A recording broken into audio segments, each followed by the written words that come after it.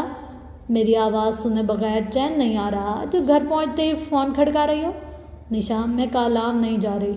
نشا ایک لمحے کو چپ سی ہو گئی۔ پری، وہ کچھ دیر بعد بولی، وہ ایک اچھا انسان ہے، تم اس کے ساتھ انکمفرٹیبل فیل نہیں کرو گی، بلیو می۔ نہیں نشا، سیف نے منع کیا۔ واٹ دی ہیل، اس کا پارا ہائی ہو گیا تھا۔ وہ ہوتا کون ہے تمہیں منع کرنے والا؟ میں تو ابھی تک تمہاری منگنی کو ہی قبول نہیں کر سکی، تم دونوں ایک دوسرے کے لیے ہو ہی نہیں، لیکن تم نے شاید شادی سے پہلے اس کی غلامی قبول کر لی۔ ٹھیک ہے فائن، میں یوں ہی تمہارے لیے ہلکان ہوتی ہوں۔ جہنم میں جاؤ تم، جہنم میں جائے سیف، اور جہنم میں جائے افق ارسلان۔ ایک پس مردہ مسکراہٹ پریشے کے لبوں پر بکھر گئی۔ میں نے اس کی غلامی قبول نہیں کی، اور سنو، میں نے پروگرام بھی کینسل نہیں کیا، لیکن اگر تم نے میرے نام کے ساتھ افق ارسلان کا نام پھیر لیا تو میں پروگرام کینسل کر ہی دوں گی۔ مزید کچھ کہے بغیر اس نے فون رکھ دیا۔ اس سے سیف کے غصے کی پرواہ نہ تھی۔ کالام سے واپسی کے بعد اس کی اس سے شادی ہو ہی جانی تھی، دل نے تب تک مر ہی جانا تھا، اور شاید سیف جیسے انسان کے ساتھ زندگی کی شروعات کرنے کے بعد اسے کسی کی بھی پرواہ نہ رہے، نہ دکھ کی نہ خوشی کی۔ شاید تب وہ بے حس ہو جائے، مگر اس بے حسی کے دور کے آغاز سے قبل صرف 8 دن وہ زندگی کے ساتھ گزارنا چاہتی تھی۔ تیسری چوٹی، اتوار 24 جولائی 2005۔ پاپا کی ڈھیر ساری دعائیں لے کر وہ گھر کے گیٹ سے باہر کھڑی ٹورسٹ کمپنی کی بس میں گئی۔ ان کا گائیڈ کم ڈرائیور ظفر ان کا سامان لوڈ کر کے ڈرائیونگ سیٹ پر لے آیا تھا۔ بس میں اسے 4 انجان چہرے دکھائی دیے تھے۔ وہ ایک نسبتاً پچھلی سیٹ پر کھڑکی کی طرف بیٹھ گئی۔ نشا یا وہ ترک سیاہ ابھی تک نہیں آئے تھے۔ کھلے شیشے سے آتی ٹھنڈی ہوا اس کی آنکھوں کو بند کر رہی تھی۔ اس نے شیشہ بند کر دیا، لیئرز میں کٹے گئے بالوں کو اونچی پونی میں بند کیا۔ دفتن اسے دوسرے مسافروں کا خیال آیا۔ اس نے ایک سرسری نگاہ ان پر ڈالی۔ اس کی بائیں طرف والی نشستوں کی قطار میں اس کے برابر ایک کم عمر لڑکی بیٹھی تھی، عمر بمشکل 20 سال، کندھوں سے اوپر آتے کھلے بال جو ماتھے پر بینڈ کی صورت کٹے گئے تھے، گوری رنگت محویت سے سڑک کے کنارے بھاگتے درختوں کو دیکھ رہی تھی۔ اس نے سفید ٹراؤزر اور گھٹنوں تک کرتا پہن رکھا تھا اور پاؤں میں سینڈل تھے۔ دوسرے مسافروں میں 50-55 سالہ ایک انکل تھے، غالباً کوئی ریٹائرڈ افسر یا کوئی امیر بزنس مین۔ وہ خاصے وجیہ دکھتے تھے اور سب سے اگلی سیٹ پر براجمان تھے۔ ان کے علاوہ ایک جوڑا تھا، بیوی قدرے کرخت اور نک چڑھی سی تھی، البتہ میاں بیبا سا۔ پریشے کو قیاس شناسائی سے گہری دلچسپی تھی۔ صبح 6 بجے کوئی وقت ہے جانے کا، مجھے سونے بھی نہیں دیا۔ نشا اس کے مقابل آ کر بیٹھی تو وہ بس جو نشا کو پک کرنے کے لیے رکی تھی پھر چل پڑی۔ سو جاؤ، لمبا سفر ہے، اس نے نشا کی خوابدیدہ آنکھیں دیکھ کر کہا۔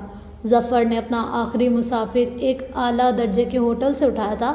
وہ بس میں داخل ہوا اور پریشے کی توقعات کے برعکس ان دونوں کی جانب آنے کے بجائے ریٹائرڈ صاحب کے ساتھ والی خالی نشست پر بیٹھ گیا۔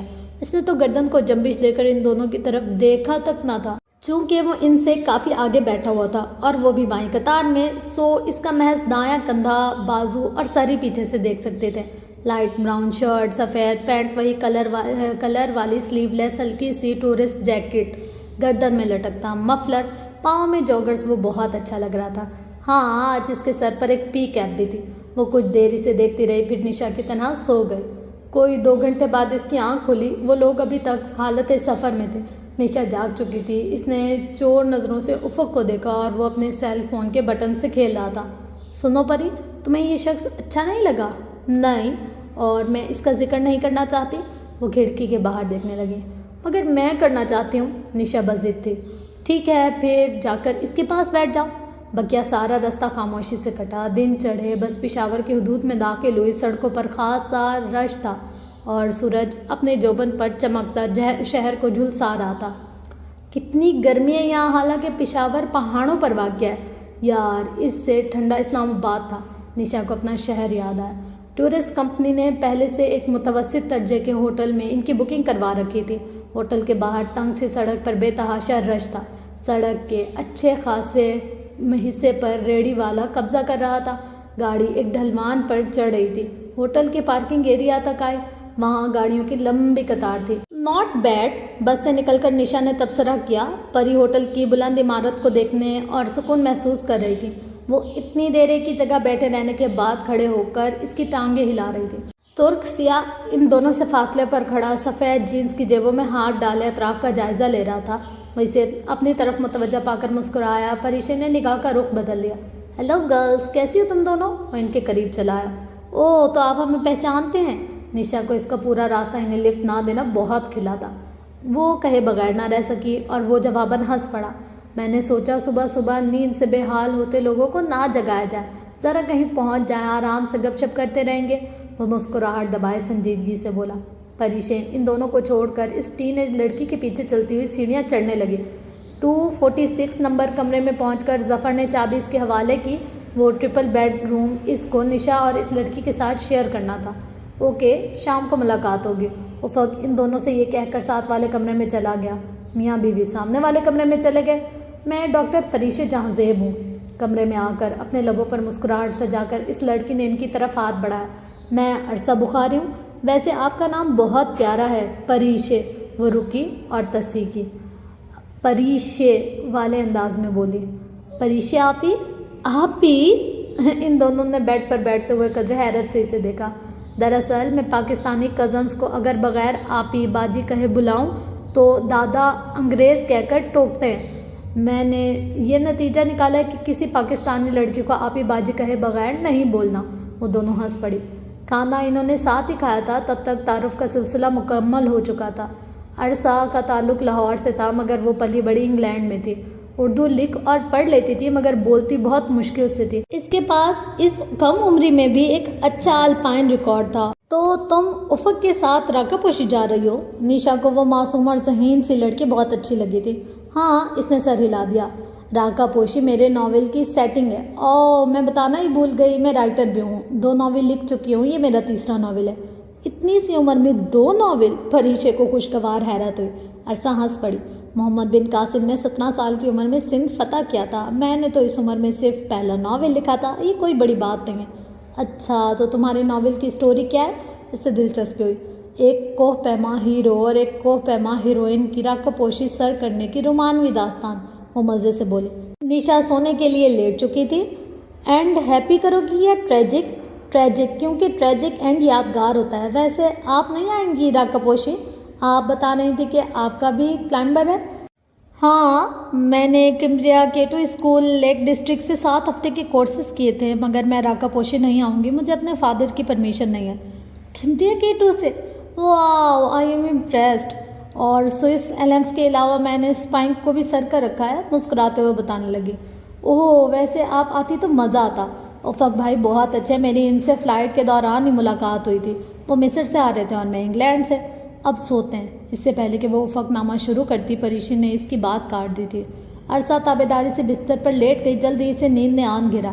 پھر وہ شام تک سوتی رہی۔ عرصہ اور نشا صبح تڑکے ہی اٹھ جایا کرتی تھیں اور بآواز بلند گپے ہانکتے ہوئے انہوں نے بھی اسے جگا دیا مگر وہ آنکھوں پر دباؤ رکھے سوتی بنتی رہی۔ دفتن دروازے پر دستک ہوئی اور پریشے کا دل زور سے دھڑکا تھا۔ اس نے آنکھوں پر سے ہاتھ نہیں ہٹایا مگر وہ جانتی تھی کہ باہر کون تھا۔ وہ دستک نہیں، افق ارسلان کی خوشبو پہچانتی تھی۔ اندر آ سکتا ہوں اچھی لڑکیوں؟ اس کا شرارتی کھنکتا لہجہ پریشے کی سماعت سے ٹکرایا۔ اس کی آنکھوں پر بازو نہ ہوتا تو شاید اس کی پلکوں کا ارتعاش دیکھ لیتا۔ لگتا ہے اچھی لڑکیوں کے بغیر دل نہیں لگ رہا، آؤ بیٹھو۔ وہ اتنا مہذب، شائستہ، ہنسمکھ تھا کہ نشا اور عرصہ فوراً اس کے لیے اٹھ کھڑی ہوئی اور اسے کرسی پیش کی۔ یوں ہی سمجھ لو وہ پریشے کے بیڈ کے سامنے رکھی کرسی پر بیٹھ گیا۔ کرسی اور بیڈ کی پایتنی درمیان فاصلہ کافی کم تھا، جگہ تنگ تھی۔ وہ بیٹھ تو گیا مگر اس کے جاگرز کا سرا بیڈ کو چھو رہا تھا۔ میں اس سفر کو یادگار بنانا چاہتا ہوں اور بطور ایک اچھے سیاح میں کوئی لمحہ ضائع نہیں کرنا چاہتا۔ سو تم لوگ بتاؤ پھر شام کو کیا پروگرام ہے؟ اس سے محسوس ہو رہا تھا کہ بولتے ہوئے بھی وہ بھٹک بھٹک کر افق کی نگاہیں اس کے چہرے پر پڑ رہی تھیں، جو اس نے اپنے سفید بازو کی اوٹ میں چھپا رکھا تھا۔ کمبل بھی گردن تک لے رکھا تھا، صرف چہرے کا نچلا حصہ ہی کھلا تھا۔ پری اٹھ جائے تو کوئی پروگرام بناتے ہیں۔ تمہاری دوست بہت زیادہ سوتی ہے کیا؟ اس کے انداز سے پریشے کو لگا وہ جان گیا ہے کہ وہ سو نہیں رہی۔ نہیں، آج بس ذرا تھک گئی ہے۔ تم اپنا پروگرام بتاؤ۔ میں آج تمہارے پشاور کے بازار، یہی کینٹ اور صدر وغیرہ کھنگالنے کا سوچ رہا ہوں۔ باقی ٹورسٹ اٹریکشنز کل دیکھوں گا، تو پھر ہم تینوں بھی آپ کے ساتھ چلتے ہیں۔ افق بھائی، احمد صاحب اور افتخار فیملی کی مرضی، وہ جہاں بھی جائیں، یا پھر ان سے پوچھ لیں۔ عرصہ متذبذب تھی۔ وہ کپل بہت ریزرو ہیں، وہ یقیناً ہم سے گھلنا ملنا پسند نہیں کریں گے۔ احمد صاحب تو آدھا گھنٹہ ہوا کہیں چلے بھی گئے، پھر ہم چاروں ساتھ چلتے ہیں۔ مگر وہ ایک لمحے کو رکا۔ پری ان کے کان کھڑے ہوئے۔ مگر کیا؟ مگر ہو سکتا ہے تمہاری دوست کو کوئی اعتراض ہو۔ ارے نہیں، وہ بہت نائس اور سویٹ ہے، اس سے کوئی اعتراض نہیں ہوگا۔ ویسے نشا، مجھے بہت خوشی ہوئی تھی جب تم نے مجھے بتایا کہ تمہاری دوست میری بہت تعریف کر رہی تھی۔ پریشے نے ایک جھٹکے سے کمبل اتارا اور تیزی سے سیدھی ہوئی۔ میں نے ایسا کب کہا؟ افق کا کہکا بے اختیار بلند ہوا۔ اسے اپنی حماقت پر شرمندگی ہوئی۔ نشا اور عرصہ قدرے حیران تھی، انہیں ابھی لطیفہ سمجھ میں نہیں آیا تھا۔ تم اٹھ گئی، میں سمجھی سو رہی ہو۔ میرے سر پر جو تم لوگ گول میز کانفرنس کر رہے ہو، میں بھلا کیسے سکون سے سو سکتی تھی؟ اپنی شرمندگی چھپانے کو اس نے غصے کا سہارا دیا اور بستر سے نیچے اتر گئی۔ ڈریسنگ روم جانے کے راستے میں افق کی لمبی ٹانگ گھائل تھی۔ اسے قریب آتا دیکھ کر اس نے پیر سمیٹ لیے۔ وہ پیر پٹکتے ہوئے اس تنگ جگہ سے گزر گئے۔ سوری پری، میں مذاق کر رہا تھا۔ وہ بمشکل ہنسی کنٹرول کرتے ہوئے معذرت کرنے لگا، مگر وہ جھنجھلاتی ہوئی زور زور سے الماری کے پٹ کھول بند کر رہی تھی۔ اچھی لڑکیوں، تیار ہو کر لابی میں آ جا، تمہارے پاس صرف 15 منٹ ہے۔ وہ جانے کے لیے اٹھ کھڑا ہوا تو پری نے کن اکھیوں سے اسے دیکھا۔ اس نے لباس تبدیل کر لیا تھا اور اسی طرح شرٹ کی آستینیں آدھی تھی، مگر رنگ سیاہ تھا، اور اوپر سفید ٹورسٹ جیکٹ، گردن کے گرد مفلر۔ رائٹ باس، عرصہ نے تابعداری دکھائی۔ وہ مسکراتے ہوئے ایک نگاہ پریشے پر ڈال کر باہر نکل گیا۔ وہ اف کہتے ہوئے کلرز کر رہ گئی۔ ان 15 منٹ میں پریشے نے کوئی 200 دفعہ ان دونوں کو ضرور پروگرام بنانا تھا تم لوگوں نے اس کے ساتھ سنایا تھا۔ نشا ڈھیٹ بنی سنتی رہی۔ عرصہ کو البتہ حیرت ہوئی تھی۔ یہ پریشے آپ ہی کی کوئی لڑائی ہوئی ہے افق بھائی سے؟ وہ تو اتنے کیئرنگ اور سویٹ ہے۔ یہ صدیوں کی داستان ہے، تمہیں ایک شام میں سمجھ نہیں آ سکتی، نشا نے آہ بھر کر کہا تھا۔ ہیئر برش کرتے پریشے کے ہاتھ ایک لمحے کو تھمے تھے۔ وہ اندر سے کانپ کر رہ گئی تھی۔ پلٹ کر ایک شاکی نظر نشا پر ڈالی اور دوسری اپنی انگلی میں موجود انگوٹھی پر۔ نشا نے لاپرواہی سے کندھے اچکا دیے۔ عرصہ کے سر کے اوپر سے کچھ گزر گیا تھا۔ وہ پیر پٹک کر باتھ روم میں چلی گئی۔ نشا کی بات وہ عموماً مانا نہیں کرتی تھی، مگر اب اس کے پاس کوئی دوسرا راستہ نہیں تھا۔ نشا اور عرصہ چلی جاتی تو وہ اس نے بھلا کیا قصور تھا؟ وہ جو اکیلی چھوٹے سے کمرے میں بیٹھی رہتی، یوں بھی افق کے ساتھ مارکیٹ جانا اسے برا نہیں لگ رہا تھا، البتہ یوں ہی ظاہر کرنا وہ اپنا فرض سمجھتی تھی۔ پارکنگ ایریا میں کھڑی ٹورسٹ کمپنی کی بس کے ساتھ ٹیک لگائے کھڑا افق ان کا انتظار کر رہا تھا۔ انہیں دیکھ کر سیدھا ہو گیا۔ ایک استقبالیہ مسکراہٹ نے اس کے لبوں کا احاطہ کر لیا۔ پی کیپ بھی اس کے سر پر تھی۔ کینٹ چلتے ہیں، یہاں سے بہت قریب ہے۔ ان کی رہنمائی کرتے ہوئے وہ ہوٹل کے پارکنگ ایریا سے نیچے سڑک تک جاتی ڈھلان سے اتر رہا تھا۔ تم ترکی سے آئے ہو یا صوبہ سرحد سے؟ نشا کو اس کے پشاور اور ارد گرد کے متعلق معلومات حیران کرتی تھی۔ وہ بے اختیار ہنس پڑا۔ پچھلی دفعہ یہاں آیا تھا تو کافی دن یہاں گزارے، اس لیے آئیڈیا ہو گیا۔ پچھلی دفعہ کب آئے تھے؟ 2 سال پہلے۔ وہ لوگ ڈھلان اتر کر نیچے سڑک پر آ چکے تھے۔ سڑک اچھی خاصی کھلی تھی، مگر پھلوں کی ریڑھی اور خوانچہ فروشوں کے باہمی تعاون سے اب بہت تنگ ہو چکی تھی۔ اس جگہ ہوٹلز تھے یا پی سی او؟ 2 سال پہلے کیا سیر و سیاحت کے لیے آئے تھے؟ ریڑھیوں سے دونوں اطراف میں گھری سڑک پر راستہ بنا کر چلنا بہت مشکل تھا، پھر بھی وہ بہت دھیان سے ان دونوں کی گفتگو سن رہی تھی۔ ہاں سیر و سیاحت کے لیے، اور وہ بولتے بولتے ایک دم خاموش ہو گیا۔ اور بس کچھ کام تھا، وہ صاف ٹال گیا۔ نشا اخلاقیات سے اتنی تو آگاہ تھی ہی کہ اگر وہ ٹال رہا تھا تو وہ اس کام کی تفصیل نہ پوچھتی۔ افق نے ٹیکسی روکی۔ ٹیکسی والا انگریزی سے نابلد تھا، سو کرائے کا معاملہ نشا نے ہی طے کیا تھا۔ کینٹ کے خوبصورت دکانوں کے باہر آہستگی سے چلتے ہوئے وہ چاروں خاصی دیر تک ونڈو شاپنگ کرتے رہے۔ پھر عرصہ ان کو چھوڑ کر سعید بک بینک کی طرف چلی گئی۔ وہ تینوں ایک جویلری شاپ میں داخل ہوئے تھے۔ یہ اتفاق ہی تھا کہ جب نشا مختلف ایئر رنگس دیکھ رہی تھی تو اپنی ڈھیلی پونی کو کستے ہوئے پریشے کے بالوں کو جکڑا ربڑ بینڈ ٹوٹ گیا۔ اس کے بال کسی آبشار کی طرح کمر پر گر گئے۔ نیشی، تمہارے پاس کوئی کیچر ہے؟ اپنے لمبے لیئرز میں کٹے بالوں کو سنبھالتی وہ پریشانی سے بولی تھی۔ اپنا خریدتے ہوئے تمہیں موت پڑتی ہے؟ وہ بہت مصروف تھی، سو کھٹ سے بولی۔ دفع ہو جاؤ۔ وہ بڑبڑاتے ہوئے سامنے شوکیس پر پڑی باسکٹ میں رکھے کیچرز اور پونیاں دیکھنے لگی۔ یہ کیسا ہے؟ اس نے چونک کر سر اٹھایا۔ افق ہاتھ میں ایک کیچر لیے اسے دیکھ رہا تھا۔ اس نے نظریں جھکا کر کیچر کو دیکھا۔ وہ سلور کلر کا تھا۔ اس کے ایک طرف گول بڑا سا فیروزی رنگ کا پتھر، جبکہ دوسری طرف سبز اور نیلا دو رنگا پتھر جڑا تھا۔ اچھا ہے۔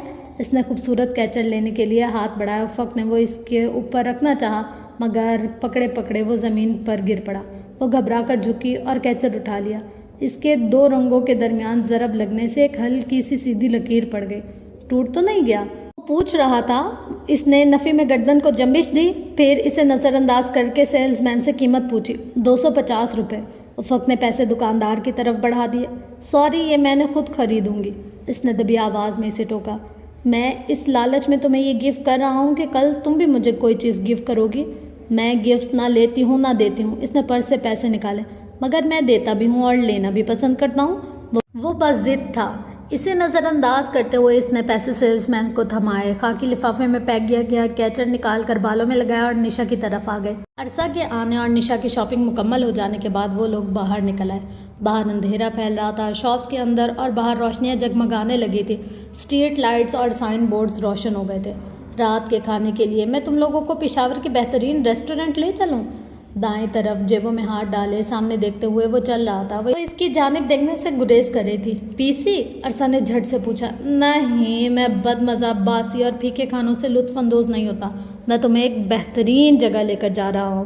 شہر کی تنگ و تاریک گلیوں سے ٹیکسی میں گزرتے ہوئے انہیں وہ ایک ایسی گلی میں لے آیا جہاں بے تحاشا تیسرے درجے کے ریسٹورنٹ بنے ہوئے تھے۔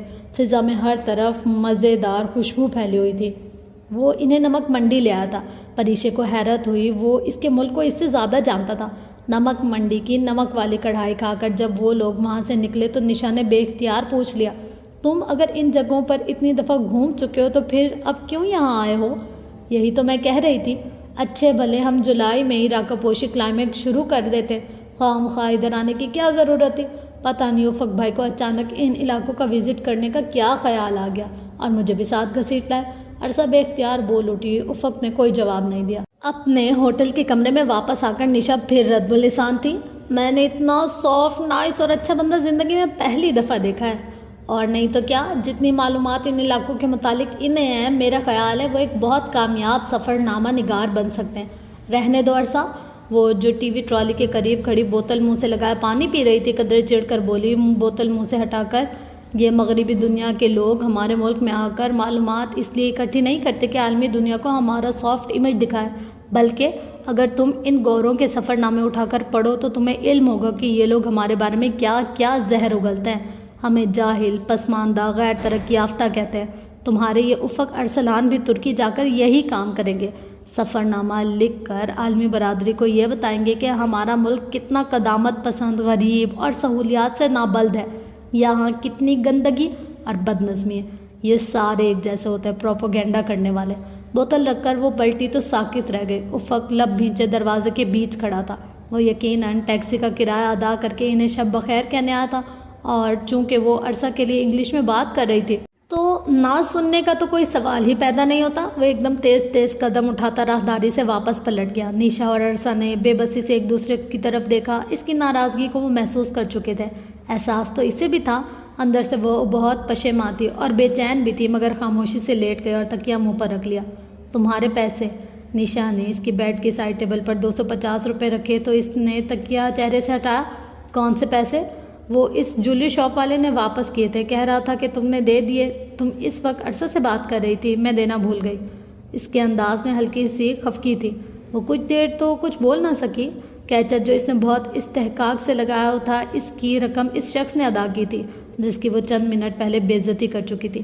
اس کا دل چاہا کہ وہ 250 روپے اسی وقت اس کے منہ پر مارا ہے، اور وہ مار بھی آتی، مگر اس نے احمد صاحب کے ساتھ کمرہ لیا تھا، اور پھر جو کچھ وہ کر چکی تھی سو اب مجبوری تھی۔ وہ خاموشی سے سونے کے لیے لیٹ گئی۔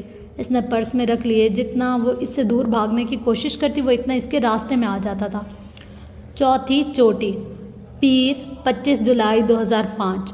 پوری رات بے چین اور مضطرب رہنے کے باعث وہ ٹھیک سے سو نہیں سکی تھی۔ صبح خاصی دیر سے آنکھ کھلی، دن چڑھ چکا تھا۔ اے سی کی ٹھنڈک کے باوجود سورج کی شعاعیں کھڑکیوں سے چھن کر آ رہی تھی، تپش پیدا کر رہی تھی۔ اس نے کسل مندی سے کروٹ لی۔ نشا اور عرصہ کہیں جانے کے لیے تیار ہونی تھی۔ مجھے چھوڑ کر جا رہے ہو تم لوگ؟ بغیر کس صبح بخیر کے اس نے لیٹے لیٹے ہی دونوں کو مخاطب کیا تھا۔ صبح سے 110 آوازیں دے چکے ہیں کہ اٹھ جاؤ، مگر تم نے پتہ نہیں کون سے استبل میں سو رہی ہو۔ ابھی عرصہ تم پر پانی پھینکنے لگی تھی۔ وہاں سے بھی تڑکے سے جواب آیا تھا، اور وہ بغیر کچھ کہے اٹھ کھڑی ہوئی۔ شہلا افتخار کو شاپنگ کے لیے جانا تھا۔ ان کی بہن کی شادی عید کے بعد تھی، تو وہ اس کو لیے کوئی کراکری یا الیکٹرانک کا سامان خریدنا چاہتی تھی۔ نشا کو بتایا تو اس نے فوراً حامی بھر لی۔ جب وہ سب باہر نکلے تو پریشی کی متلاشی نگاہیں افق کی تلاش میں ادھر ادھر بھٹکتے بے اختیار اپنی رات والی حرکت یاد آئی۔ شرمندگی ورمندگی نہیں ہے مجھے، بلکہ ابھی تو مجھے وہ کیچر بھی اس کے منہ پر مارنا ہے۔ ملے تو وہ شاید خود کو تسلی دے رہی تھی۔ سنو عرصہ، کون کون جا رہا ہے حیات آباد؟ بہت لاپرواہی سے ٹیکسی کی طرف جاتے ہوئے اس نے عرصہ کو مخاطب کیا۔ ہم سب۔ اب اس ہم سب میں وہ شامل تھا یا نہیں وہ پوچھ نہیں سکی۔ عرصہ اور نشا کے بتانے والے نہیں تھے اس سے، سو وہ خاموشی سے ان کے ساتھ چلتی رہی۔ پھر حیات آباد پہنچ کر بھی وہ خاموشی رہی۔ گرمی زوروں کی تھی، اوپر سے شہلا اور نشا دکانداروں سے بحث سن سن کر وہ اکتا گئی تھی۔ شہلا کو ایک ڈنر سیٹ پسند آیا، مگر وہ 8000 کا تھا۔ کچھ رعایت کرو بھائی، میں کوئی پہلی دفعہ آ رہی ہوں تمہاری دکان پر۔ ابھی راستے میں ہی تو افتخار صاحب نے بتایا تھا کہ وہ اور شہلا حیات آباد چھوڑ پشاور کئی دفعہ ہیں۔ باجی، ہم سے قسم لے لو، یہ ڈنر سیٹ آپ کو پوری مارکیٹ میں اس سے کم کوئی نہیں دے گا۔ خالص جاپان کا سامان ہے، اور باقی لوگ مارکیٹ میں چائنا کا مال رکھتا ہے۔ 18-19 سالہ گورا چٹا لڑکا، چہرے پر چھوٹی داڑھی اور شلوار ٹخنوں سے اوپر تھے۔ شہلا نے ڈنر سیٹ 6000 میں خریدا۔ دوسری دکان پر وہی ڈنر سیٹ 3000 میں تھا۔ اف خدایا! مگر پریشے کو یقین تھا کہ وہ ڈنر سیٹ 400-500 سے زیادہ کا نہیں ہوگا۔ آخر چائنا اور افغانستان سے آنے والا اسمگل شدہ مال تھا۔ وہ حیات آباد کے پٹھانوں اور سکھ دکانداروں سے خاصی بور ہو رہی تھی۔ شام کو جب وہ واپس آئی تب تک افق کا کوئی اتا پتہ نہ تھا۔ وہ انتظار کرتی رہی کہ عرصہ اور نشا اس کے بارے میں کچھ منہ سے بولیں گی، مگر وہ تو شاید اسے بھول بھی چکی تھی۔ بے حد تھکاوٹ کے باوجود بھی پری سو نہ سکی۔ اگر وہ ناراض تھا تو وہ اسے منانے کا کوئی ارادہ نہیں رکھتی تھی، مگر وہ ایک دفعہ نظر تو آئے، کدھر چلا گیا تھا؟ شاید واپس؟ یہ خیال ہی بہت تکلیف دہ تھا۔ اگر وہ واپس چلا گیا تو وہ ادھر کیا کر رہی تھی؟ اس کو بھی واپس چلے جانا چاہیے تھا۔ تو کیا وہ صرف افق کے لیے یہاں آئی تھی؟ اس خیال نے اسے بے چین کر دیا تھا۔ نہیں، میں تو ندا آپا سے۔ اس کی دلیل بہت کمزور تھی۔ رات کو نشا اور عرصہ اسے پشاور کے مشہور جلیل کے چپلی کباب کھلانے لے گئے۔ افق کا کوئی پتہ نہ تھا۔ اس پر ایک بے نام سی اداسی طاری تھی۔ وہ جو ایک دن بعد ہی بیچ راستے میں چھوڑ کر چلا گیا تھا، وہ اس کے خوابوں کا شہزادہ کیسے ہو سکتا تھا؟ جلیل کے اوپن ایئر ریسٹورنٹ میں سبز گھاس پر رکھی کرسی پر بیٹھی وہ یہی سوچ رہی تھی۔ لان کی طرز کے سبز گھاس سے ڈھکی خطہ اراضی کے چاروں طرف سفید باڑ لگی تھی۔ رات کا وقت تھا، روشنی کے لیے باہر 1-2 ٹیوب لائٹس رکھی تھیں، اور یہ مدھم مدھم سی روشنی بہت اچھی لگ رہی تھی۔ تمہیں کچھ اور لینا ہو تو بتا دو، نشا نے اس کی رائے مانگی۔ اس نے چونک کر نشا اور دوسرے ویٹرز کو دیکھا، پھر نفی میں سر ہلا دیا۔ وہ تو ٹھیک سے سن بھی نہ پا رہی تھی کہ عرصہ اور نشا نے کیا کیا، اور شاید چپلی کباب۔ اس کا دماغ تو سیف اور افق کے درمیان پھنسا ہوا تھا۔ معاف کرنا لڑکیوں، میں ہرگز دیر سے نہیں آنا چاہتا تھا۔ مجھے راستے میں ایک دلچسپ آدمی مل گیا جو کسی زمانے میں پورٹر تھا۔ اس سے باتیں کرتے ہوئے وہ گزرنے کا احساس ہی نہیں ہوا۔ وہ بہت معذرت کر رہا تھا، نہایت اجلت میں ہمیشہ کی طرح بشاشت لہجے میں کہتے ہوئے اس دراز قد اور ستما ناک والے ترک سیاہ نے عرصہ کے ساتھ والی کرسی سنبھالی۔ ایک لمحے کو تو پریشی کا دل اچھل کر حلق میں آ گیا تھا، مگر دوسرے ہی لمحے وہ شانت ہو گئی۔ اسے یوں لگا جیسے اس کا کوئی گمشدہ حصہ واپس مل گیا۔ وہ آ گیا تھا اور وہ اسے چھوڑ کر نہیں گیا تھا۔ یہ احساس اس کے دن بھر کی تھکن کو مزمل کرنے کو کافی تھا۔ وہ ایک دم اتنی پرسکون ہو گئی کہ بے اختیار خود پر بھی بہت حیرت ہوئی۔ اچھا وہ کیا کہہ رہا تھا؟ عرصہ نے بہت دلچسپی سے پوچھا۔ وہ ایسے بیٹھے تھے کہ بائیں طرف نشا اور سامنے افق تھا، اور نشا کے سامنے عرصہ بیٹھی تھی۔ افق مسکراتے ہوئے وہ بتانے لگا جو اسے اس رپورٹر سے معلومات ملی تھی۔ اس دفعہ اس نے نظر اٹھا کر پریشے کو نہیں دیکھا۔ اور نشا، تمہارا دن کیسا گزرا؟ کارخانہ بازار میں دماغ تو خالی ہو گیا ہوگا اب تک۔ اس نے رخ سیدھا کر کے نشا کو مخاطب کیا۔ پریشے کو وہ مکمل طور پر نظر انداز کر رہا تھا۔ بہت تھکا دینے والا۔ ایک آدمی 15,000 کا قالین بیچ رہا تھا۔ میں نے جان چھڑائی، 1500 میں دے دو، اور کیا تم یقین کرو گے؟ وہ بولا، ہاں لے لو۔ میرے خدایا! افق لبوں پر ہلکی سی مسکراہٹ لیے بہت دھیان سے سن رہا تھا۔ خود کو یوں نظر انداز کر کر وہ اپنے ناخنوں سے کھیلنے لگی۔ اس کے انداز میں اضطراب تھا۔ وہ بات کرتا تھا تو رکھائی برتتی تھی، اب وہ دور ہو رہا تھا تو وہ بہت بے چین تھی، اگرچہ بظاہر بے نیاز تھی۔ ویٹر ہاتھ میں پکڑی بڑی سی ٹرے لیے ان کی میز پر پہنچا تو اس نے چہرہ اونچا کیا۔ سیدھی افق پر پڑی نظر وہ ویٹر کی طرف متوجہ تھا۔ آج اس نے گرے شرٹ اور بلیک پینٹ پہنی ہوئی تھی، سفید جیکٹ اور سرخ مفلر غائب تھا۔ گرے شرٹ کی آستینیں کوہنیوں تک فولڈ کر رکھی تھی، کیپ میں بھورے بال چھپ گئے تھے۔ میں تمہیں جلیل ریسٹورنٹ کا اس لیے کہہ رہا تھا کیونکہ مجھے اس کی چپلی کباب اور ان کے نان بہت زیادہ پسند ہے۔ سفید، بے حد سفید، آنسو کی شکل کے نان پلیٹ میں نکالتے مسلسل بول رہا تھا۔ اس کی بات سے ظاہر ہوتا تھا کہ یہ سارا پروگرام ان تینوں کا طے شدہ تھا۔ پریشے کے قدموں کے قریب ایک سفید بلی چکراتی پھر رہی تھی۔ اسے دیکھ کر اسے اپنی بلی یاد آ گئی، ساتھ ساتھ روشان اور سنی کا رویہ بھی یاد آیا۔ اس نے تھوڑا سا کباب توڑ کر نیچے گھاس پر پھینک دیا۔ بلی نے جھٹ اسے منہ میں ڈال لیا۔ وہ مسکرا دی۔ اب وہ ایک نوالا خود لیتی اور ایک بلی کو دیتی۔ وہ اپنے تئیں افق کو ذہن سے جھٹکنے کی کوشش کر رہی تھی۔ میں پچھلی دفعہ ادھر آئی تو جلیل بھی آئی تھی، مگر وہ یہ والا نہیں تھا، عرصہ کہہ رہی تھی۔ یہاں ایک سے زیادہ جلیل ہیں، بہرحال یہ جلیل اوریجنل ہے۔ وہ واقعی ان کے ملک کو بہت زیادہ جانتا تھا۔ ویسے افق بھائی، آپ کو دیکھ کر لگتا نہیں ہے کہ آپ اتنا کھاتے ہیں؟ ایک کو پیما کے لیے یہ خاصی عجیب بات ہے۔ دیکھو، میرا زندگی کا فلسفہ یہ ہے کہ دنیا میں دو طرح کے لوگ ہوتے ہیں، ایک وہ جو کھا کر مرتے ہیں اور دوسرے وہ جو بغیر کھائے مرتے ہیں۔ ورنہ تو سب نہیں ہے، سو بہتر ہے کہ کھا کر مرا جائے۔ وہ سر جھکائے بلی کو کباب کے چھوٹے چھوٹے ٹکڑے کھلا رہی تھی۔ ویسے آپ نے سارا دن کیا کیا کیا؟ ہمارے بغیر تو بور ہوئے ہوں گے نا؟ قطعاً نہیں، میں میوزیم اور دیگر ٹورسٹ اٹریکشن دیکھ کر آیا ہوں اور میں نے خوب مزہ کیا۔ جو آزادی تنہائی میں ہوتی ہے وہ یقین جانو 2 لڑکیوں کے ساتھ ہرگز نہیں مل سکتی۔ اس نے 3 کے بجائے 2 لڑکیاں کہا تھا۔ اس کے دل کو تکلیف ہوئی تھی۔ آپ نے چاول وغیرہ لیے؟ ہاں، اور مچھلی بھی۔ اوہ عرصہ، میں بچہ نہیں ہوں، پچھلے 14 سال سے کو پیمائی کر رہا ہوں۔ وہ بے اختیار ہنسا تھا۔ میں نے فوڈ سپلائی بالکل درست رکھی ہے، انشاءاللہ ہم راکا پوشی کی چوٹی پر بھوک سے نہیں مریں گے۔ ویٹر بل لے کر آیا تھا۔ افق نے بل خود ادا کیا۔ وہ ان کے ہمراہ ہوتا تو ریسٹورنٹ کا بل، ٹیکسی کا بل اور ٹپ وغیرہ خود دیتا تھا۔ نشا نے بہت دفعہ ٹکنے کی کوشش کی، مگر اس معاملے میں وہ خاصا آنا والا تھا۔ اب بھی اس نے 100 روپے ٹپ رکھی تو ویٹر حیران سا ہو گیا۔ یہ کیا ہے سر؟ رکھ لو، نیور مائنڈ۔ وہ اٹھ کھڑا ہوا۔ بلی، جس کا پیٹ آدھا چپلی کباب کھا کر بھی نہیں بھرا تھا، پریشے کے قدموں کے ساتھ لوٹنے لگی۔ وہ البتہ اچنبھے سے ویٹر کی حیرانی کو دیکھ رہی تھی۔ یہ بعد میں علم ہوا تھا کہ پشاور میں ٹپ یا بخشش کا کوئی رواج نہ تھا۔ وہ پرس اٹھا کر 2 قدم آگے بڑھی تو بلی نے بے اختیار میاؤ میاؤ کی آواز نکالی۔ اس نے پیچھے پلٹ کر دیکھا۔ افق میز کے پیچھے سے نکل کر آ رہا تھا۔ افق نے اس کی نگاہوں کے تعاقب میں بلی کو دیکھا۔ اوہ ہاؤ سویٹ!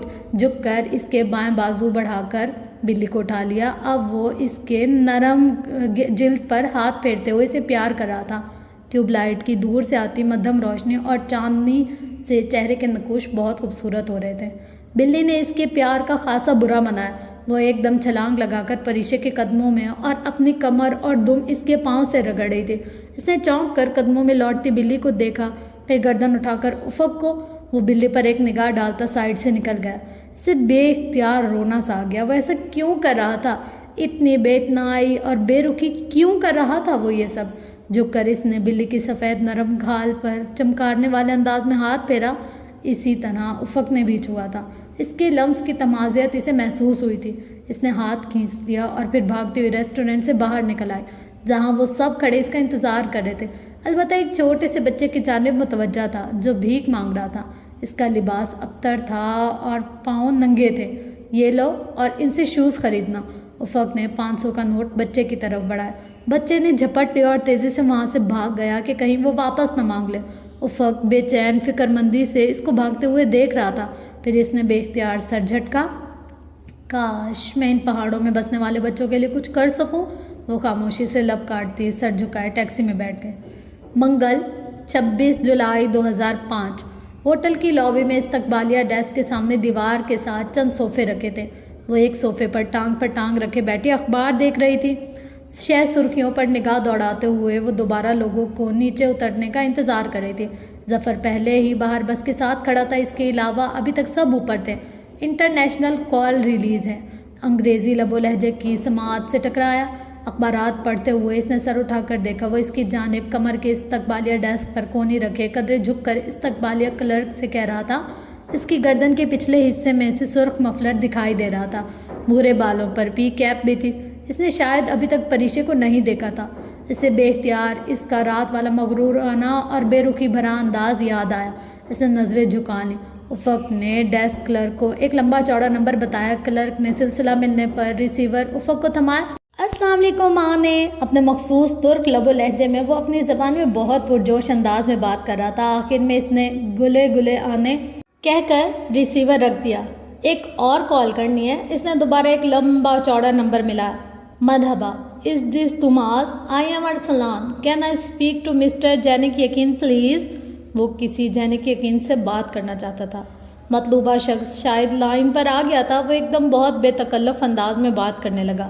انگریزی میں چند جملوں کے باعث وہ اتنا سمجھ سکی کہ مخاطب سے اس کی خاصی بے تکلفی تھی اور وہ اس کو اپنے پشاور سے سوات جانے کے بارے میں آگاہ کر رہا تھا۔ دوسری جانب سے کسی نے کچھ کہا تو وہ بے اختیار ہنس پڑا اور بولا، میں نے بچپن میں قصے کہانیوں میں جو بات پڑھی تھی وہ آج سچ ہو گئی ہے۔ یقین کرو کرا کرم کے پہاڑوں پر واقعی پنیاں اترتی ہیں۔ فرینڈس، یہ تھی ہماری آج کی ایپیسوڈ، اور ابھی تک تو مجھے یوں ہی لگ رہا ہے کہ افق کا اور پریشے کا، مطلب پری کا ہوگا پیئر، اور نہ پوری جیسے مطلب میں نے یوں سوچا تھا نا، بہت مشکل اصطلاحات ہوں گی، کچھ ورڈ بہت زیادہ مشکل اور عجیب سے ہیں، لیکن یہ ہے کہ بالکل وہ والی پہاڑوں والی وائب نہیں، اور آگے جا کر پتہ نہیں کیا ہوتا ہے، پر جہاں مطلب میں جس ڈر سے اسٹارٹ نہیں کر رہی تھی اس کی، تو وہ والا ڈر میرا ابھی فی الحال تھوڑا سا زائل ہو رہا ہے کہ اتنے زیادہ مشکل نہیں، مطلب نارمل سی کہانی ہے جیسے میں نے سوچا تھا، بالکل وہ والی ایک ایکسٹریم کہانی نہیں ہے۔ باقی آگے جائیں گے تو پھر پتہ چلے گا، ابھی تو ابتدائی عشق ہے، آگے دیکھتے ہیں کہ کیا ہوتا ہے۔ خیر فرینڈس، انشاءاللہ اس کی نیکسٹ ایپیسوڈ میں ملتے ہیں، تب تک اپنا گرد و نواح لویال کا خیال رکھیے گا اور چینل کو سبسکرائب کرنا مت بھولیے گا۔ مطلب آپ لوگ کے لیے اتنی ساری ایفرٹس کرتی ہوں، اتنی ساری دیر آپ لوگ کو اتنی پیاری سے کہانیاں سناتے ہو، تو آپ لوگ کا تو بنتا ہی ہے نا یار۔ فرینڈس ضرور چینل کو سبسکرائب کریجیے گا، اور لو یو آل۔ ملتے ہیں نیکسٹ ایپیسوڈ میں۔ اللہ حافظ۔